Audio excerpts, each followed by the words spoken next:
Stanford University. The Human Experience. Inside the Humanities at Stanford University. humanexperience.stanford.edu.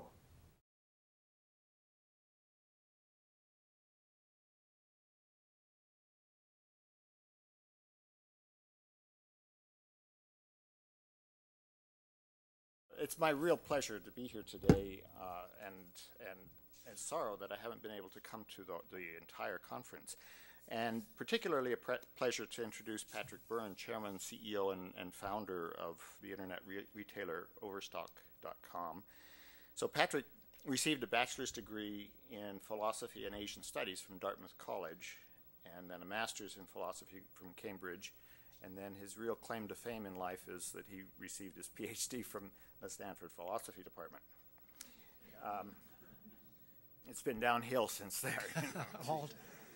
So I've known Patrick for more years than I think either he or I would care to remember. I was one of his advisors when he first arrived at Stanford. Now, I say one of his advisors because many of us claim him, and none of us have gone back into the history to see who was, but not his dissertation advisor, but one advisor. Now, I have to tell you that Patrick was by no means your average graduate student, just as he's not and never will be your average corporate CEO. So it took Patrick quite a while to get through his PhD program. Now, that in itself is quite ordinary, but not for the reasons that one usually sees. For example, Patrick had absolutely no problem polishing off a 600-page dissertation once he focused on it and got to writing. But he took several detours along the way before getting to that point. First, he battled and survived a nearly terminal case of cancer during that period, a battle that required extraordinary strength and determination. Now, that alone would make him stand out from the average graduate student. But he also took out time from his studies at the behest of Warren Buffett to become president, chairman, and CEO of two failing companies, both of which he then returned to profitability. Now, I don't know of any other graduate student I can say that about. Then were his cross-country bicycle trips, a feat that over the years he's actually done 4 times, partly to raise money for cancer research. Now, a lot of graduate students put off working on their dissertation because they get distracted by other projects, but Patrick, you really took it to extremes. So when Patrick started Overstock after all of this, Overstock had revenues of a little bit over $1 million, and last year Overstock's revenues passed $1 billion, nearly a 1,000-fold increase in a decade. But just as in his graduate career, Patrick has done a lot else along the way during this decade. For example, in 2001, early on in the Overstock, after the founding of Overstock, Patrick began Worldstock.com, a socially responsible retailer of products that are handcrafted in third world and developing nations. Now, the story of Worldstock is fascinating, and possibly Patrick will tell us a bit about it today. But in case not, he got the idea for Worldstock while he was traveling in third world countries, and as I recall the story, on motorcycle, right? Right. Yeah, so he was driving around on a motorcycle, and he kept encountering artisans that were creating incredible, extraordinary, beautiful products that would later appear in high-end U.S. retailers at 100-fold markups. Now, the artisans, who were mostly women supporting families, received next to nothing for their work, and indeed is a lot of work. Well, layers and layers of middlemen were receiving the bulk of that 100-fold markup. So Patrick realized that Overstock, if you know anything about Overstock, the business model of Overstock was designed to keep prices low by bypassing middlemen. And using that business model, he realized that it would allow him to pay the artisans far more than they were receiving, while still delivering the items to the customers for a fraction of what they were now paying. Now, most CEOs would have incorporated that into their for-profit business and tried to make a lot of money off of it, but Patrick was not particularly interested in generating a profit, but rather was interested in using his technology as and know-how as a way to deliver the maximum return to the artisans and the maximum value to their customers. And this is really typical of the sorts of things that Patrick does.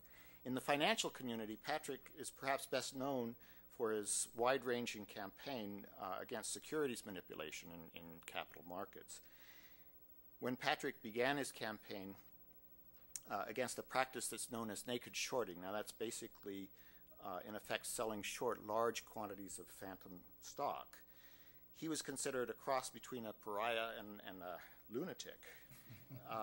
And the Securities and Exchange Commission very confidently, many times pronounced that naked shorting was not distorting markets and that it certainly would never seriously affect stock prices.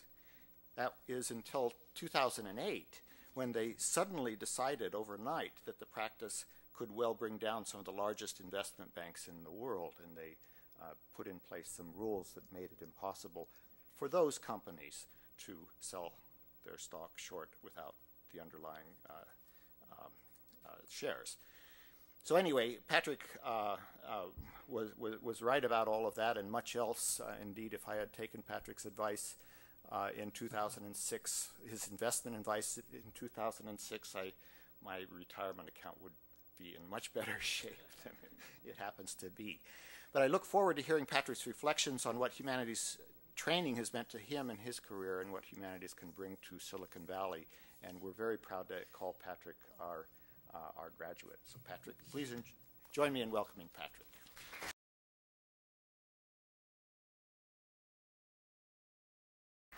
Thank you, Provost. Overly generous introduction.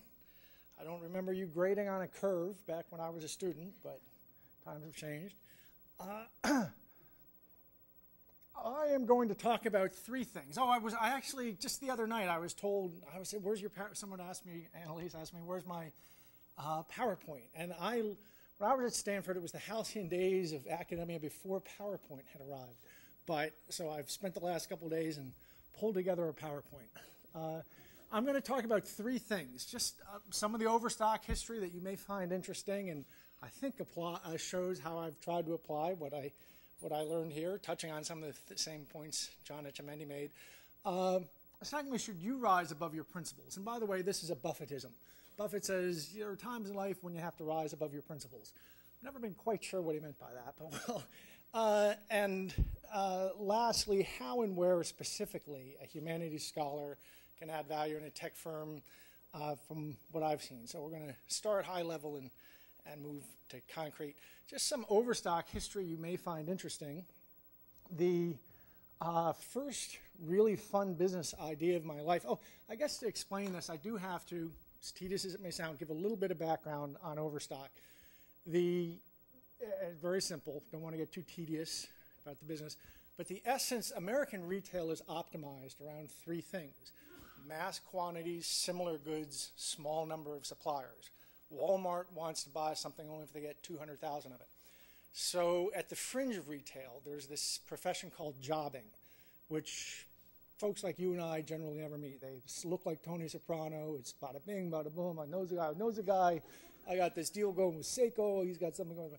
And that's this whole industry. It's this sort of cleaning up the 2 or 3% at the fringe of retail.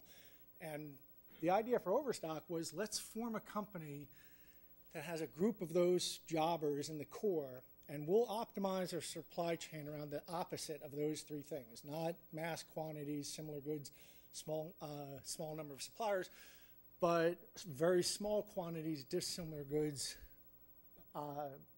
very large quantity of suppliers.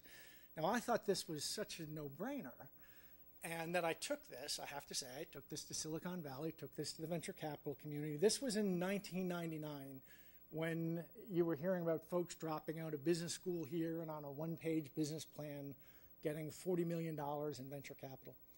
And I took this, so I had, as the provost mentioned, I'd run a couple companies for Mr. Buffett, also my own machine shop. I thought it was going to be very easy to raise money, especially on such an obvious idea that here's this corner of retail that nobody's brought online yet.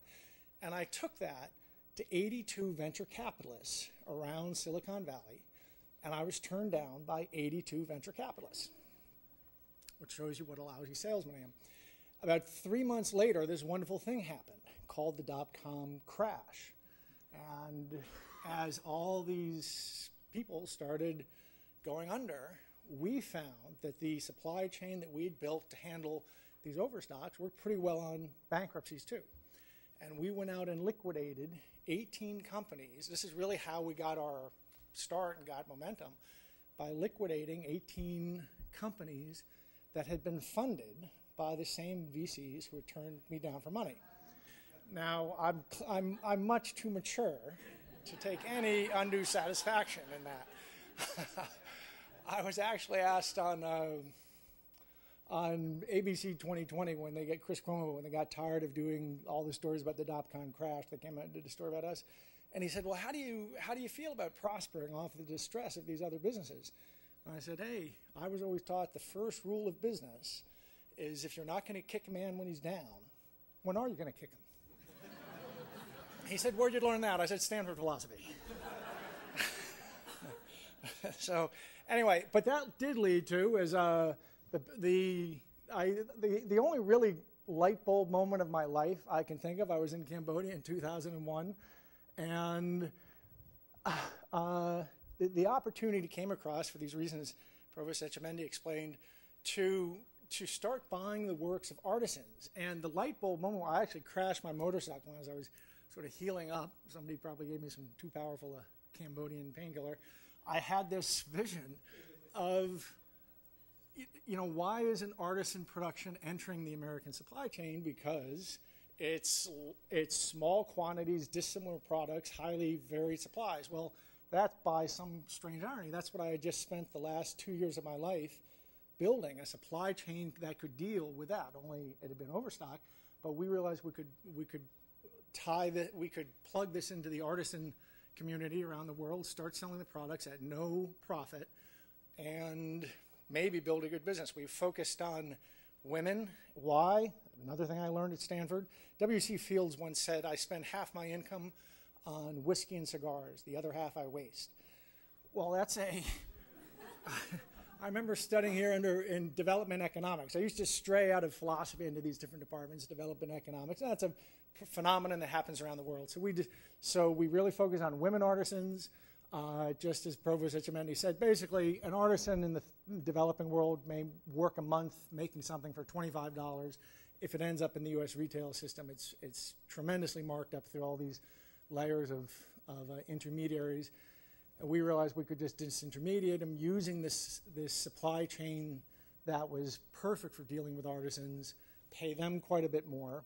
$70 typically would double or triple people's incomes and get it to the U.S. consumer cheaper. This is the irony. So we developed a department called Worldstock. It is, as of April 30th, it's sent $67 million back to the artisans. And by the way, basically about 70 cents of what you spend when you're spending in this department goes to the artisans. The rest is sort of a little friction and customs and freight and such.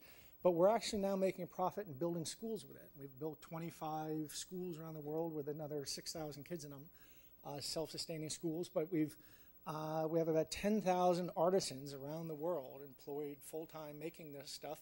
I actually won an award a few years ago from Karzai in Afghanistan, which I'm not... but because we had become the largest employer in Afghanistan with 1,500 people, 1,300 of them women. So, well, just, you're sitting here with, I feel like it's saying, it's like saying I'm a rich man in Bulgaria. You're here with a Jack Welch of Afghanistan. And then there's this other issue. I've become, in 2007, a very well-known hedge fund manager who's actually not a bad guy, and I've known at a distance for years, sat me down, and he said, I just want you to know, this was about January 7, he said, I want you to know you've become the most hated man I've ever known in my entire life. In this community, meaning Wall Street and hedge fund world, you could kill people and you wouldn't be hated like you're hated now. You used to be kind of the golden boy on Wall Street. Now you're out. And he was right. And that was... And the story, so the story, if you want to read about that, let me go back a second, I was on another website I run called deepcapture.com, and it's about my fight with Wall Street. Moving on, I think it's especially funny that I've been asked to speak here. There's a website called sellout.com, I noticed, that has it's Humanities Scholars Beyond the Fold. And there I am, up there with Gordon Brown, Hank Paulson, John Mack, and George Soros, at least two of whom belong in jail, in my opinion. So, and Carly, who does not.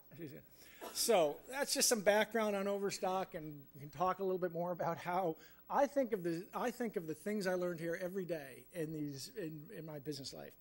But I want to give you some advice. So first, should you rise above your principles in the sense, and that's used to be how I think it was conceived, at least in my day, was, gee, if you left academia, are you going into the grubby world of business? Let me give you a reason not to. Here's a good reason not to be considering leaving being a humanities scholar to go into business.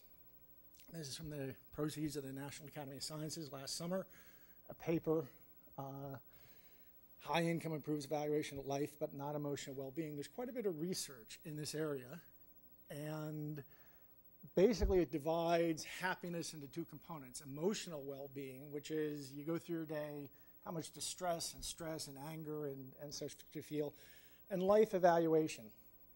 And it turns out that when they, approach this in an empirical way, they come to this conclusion. This observation implies emotional well-being satiates somewhere in the third out of 8 income categories.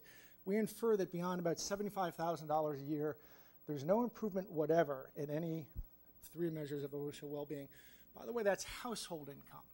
There's 2.6 people in the average household, 1.35 wage earners. So that equates to about a $55,000 a year income. The point is, if you were thinking of leaving academia because you think there's more money in industry and that makes you happier, as a simple statistical fact, that's not really the case if you can achieve, say, a middle-class income in America on an academic payroll, which there may be some debate about whether that's possible, but $75,000, which that equates to about $55,000 per earner with 1.35 per household. Your happiness doesn't actually go up with higher income. Your life evaluation is different, though. And here, I just want to reinforce that I can't imagine a higher life evaluation that one can have than being a teacher. And in my experience, I think teachers do have, and life evaluation is just when you're asked about your life, how do you perceive your life overall, not what hassles do you have day to day. And I just can't imagine a higher life evaluation in general than being a teacher. So this is a long-winded way of saying if you're thinking of leaving academia for industry because you think money is going to make you happy or something, it's not. It's just a statistical fact. And in fact, you're in a profession where I think it's possible to derive a great deal of utility and satisfaction. One way to think of entrepreneurship is, and I wish Deborah Satz were here because she would be so happy to know that some of these things stuck. I remember this critique that we were, and the professors who taught feminist say approaches to philosophy in the philosophy department used to always ask me to sit in their courses, like I was to be their foil. So I don't know why, I don't know what I said, but they always were saying, please sit. But I remember the feminist critique of Darwinism was that, Darwin and neo-Darwinism that it's looking at an ecosystem and just seeing competition is maybe a male way of seeing things, but that in fact organisms, you can look at the same ecosystem, biologists can see all kinds of networks of cooperation among the organisms. Well, I encourage you to consider business in that sense, especially entrepreneurship. And this is, Lynn Margulis is the great, actually I think of a misspelling in her name, but it's Lynn Margulis. And she's the origin of that theory. And you should look at business the same way. Business is all about finding ways people can cooperate, and by cooperating, liberating value. And There are explicit networks where this occurs, like in Japan, there's something called Keiretsu, and in Korea, South Korea, Chaebol. I think in Silicon Valley there are networks of startups that often build around the venture capitalists who back them. But when I think of business, it's important, I think, to see it as joining a network where you can cooperate with people and create value. And that's just a paradigm shift if you haven't been in business and experienced it. So that leads, rubber meets the road, where can a humanities scholar add value in a technology firm? I have a very clear opinion on this, and you may be happy to know, we regularly hire humanities scholars. I love getting people history, literature. I often make them deals where I say, come on in and just spend 3 months. I won't even tell you what your job is. Just spend 3 months, hang around, drift around, and in 3 months you tell me where you want to work. And I would say that I think we're batting about 400 with that, and which is very good. And that is about 40% of the time, 3 months go by and you can't imagine what you ever did without this person, and they've just found a way to add value. Where I see, I'm going to explain a dynamic that all tech people are familiar with. I'm sure you know the Wealth of Nations on the left, which part of it is about division of labor and the story of the fable of the pin factory and such. And then this well-known book among geeks, The Mythical Man Month. This was a book written in 1975 by a manager at IBM who managed a large program development project. And he put his finger on something that managers think that you can just throw more developer months at a project and get it done more quickly. His analogy was, it's like saying if it takes one woman 9 months to make a baby, let's throw 9 women at it, we'll just take 1 month. Well, life doesn't work that way. Tech doesn't work that way. And the reason it doesn't is coordination costs start outstripping the actual benefit of specialization. So I've been fascinated all my life with trying to figure out what is the optimal size team. And if you get a team too big, you get all these coordination cost problems, you get free riding. If you get it too small, you don't get the benefits of specialization. Looks to me, by the way, the answer is about 4 to 20 at the top, maybe 4 to 16, maybe 4 to 8. But small teams is how life wants to be organized, especially in tech. And we run an agile environment, not nearly as agile as it should be, but for example, I know Amazon has something they call pizza teams. Work is organized into teams that one large pizza can feed. And I understand Google is, I don't know if they use the concept pizza teams, but that's how, in my view, life, especially in tech companies, which have to be nimble, that's how life wants to be organized into small teams. And that tells you, or that tells me where I think you can add value. There's really 3 functions. There's being able to be a good team member, being able to be a good team leader, and then being able to spot and nurture the first 2. And here I have good news and bad news. I'll give you the bad news first. I don't think, there's nothing in the humanities background that makes one not be a good member of a team, but it's not our experience. Unlike the sciences, you look on a physics paper and there's a dozen authors. I mean, it's clearly in the sciences, and it's much more a part of their background to work on teams to complete a project. It isn't to say it doesn't happen in the humanities. In a sense, this is, I'm sure, built. This event was, I'm sure, a team behind it besides us. But in general, it's not. Being a humanities scholar is fairly lonely, and most of your work is done by yourself. So we don't have a lot of experience with number 1. However, the good news is if you can accomplish number 1, the humanities background, I think, makes it very easy to be a good team leader. I think it's almost necessary.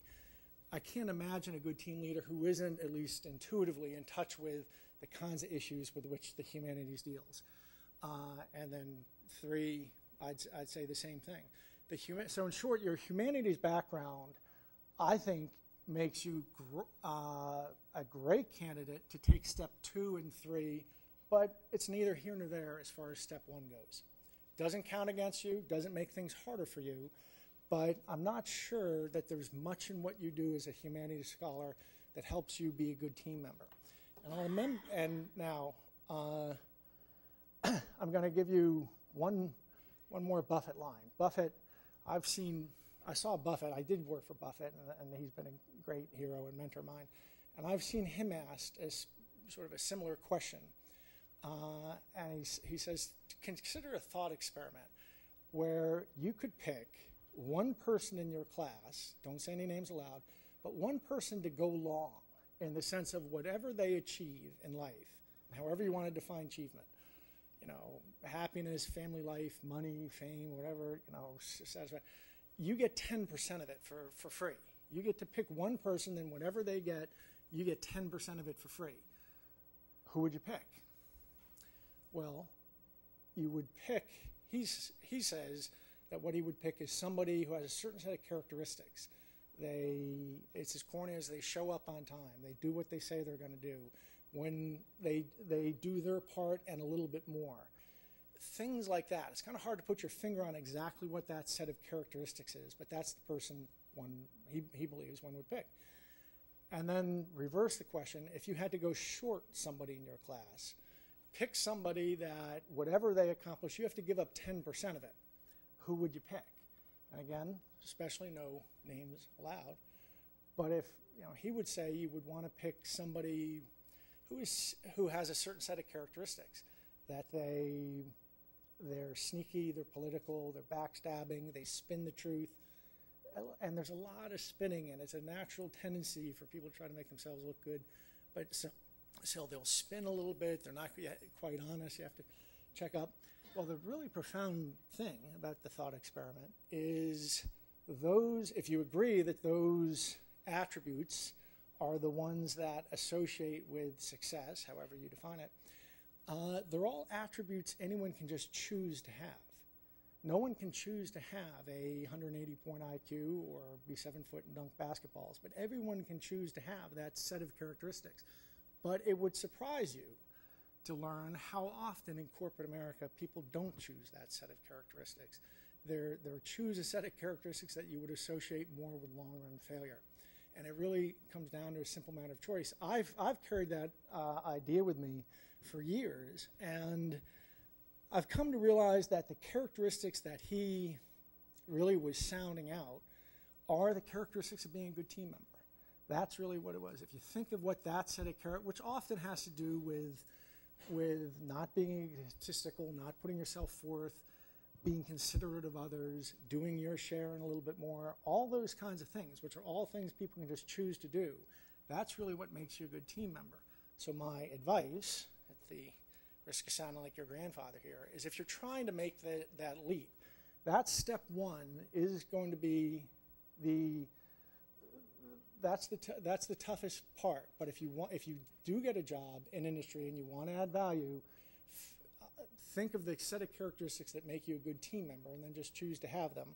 And then after that, I would say your humanities degree will really serve you well.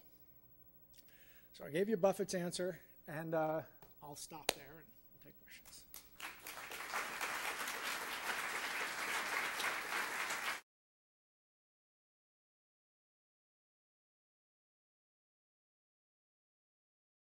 For more, please visit us at stanford.edu.